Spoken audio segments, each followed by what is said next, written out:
बिहार में अब आरक्षण पर शुरू हुए नए राजनीतिक झगड़े की खबर, क्योंकि महागठबंधन ने आज बिहार में अति पिछड़ा न्याय संकल्प पत्र के नाम से 10 वादे कर दिए हैं। इन वादों में कहा गया है अति पिछड़ा वर्ग को पंचायत से लेकर नगर निकाय में अब 20 की जगह 30% आरक्षण मिलेगा। 30 सरकारी ठेके में 50% आरक्षण का वादा महागठबंधन ने कर दिया है। दो बड़े वादे 30%, 50% और कहा है अति पिछड़ा अत्याचार निवारण अधिनियम पारित किया जाएगा।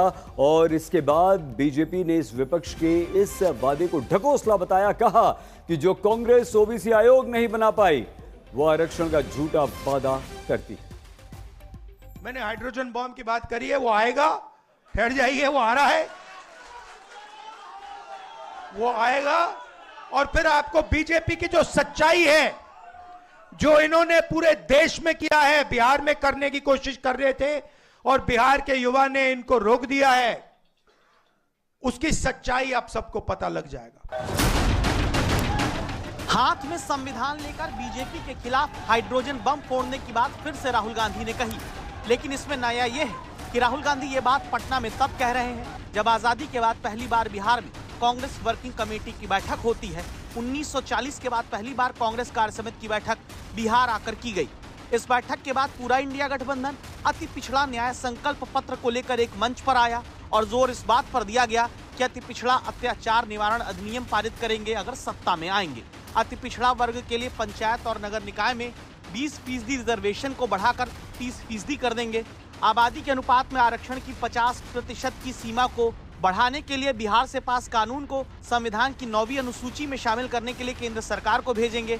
25 करोड़ रुपए तक के सरकारी ठेके में अब अति पिछड़ा, अनुसूचित जाति, जनजाति और पिछड़ी जाति के लिए 50% आरक्षण का प्रावधान कर देंगे। और संविधान की धारा 15 भाग 5 के तहत राज्य के सभी निजी शिक्षण संस्थानों के नामांकन में आरक्षण भी लागू कर दिया जाएगा। जो 50% की रिजर्वेशन की दीवार बना रखी है, इसको हम तोड़ के फेंक देंगे। यहां पे नीतीश जी की सरकार कितने सालों से है?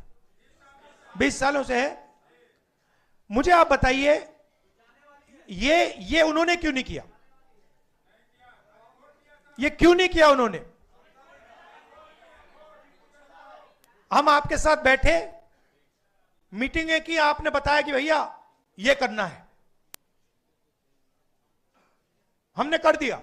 ये आरक्षण विरोधी नहीं, हम तो कहते हैं ये लोग आरक्षण चोर है। भाजपा ये आरक्षण चोर है, चोरी कर रही है आरक्षण।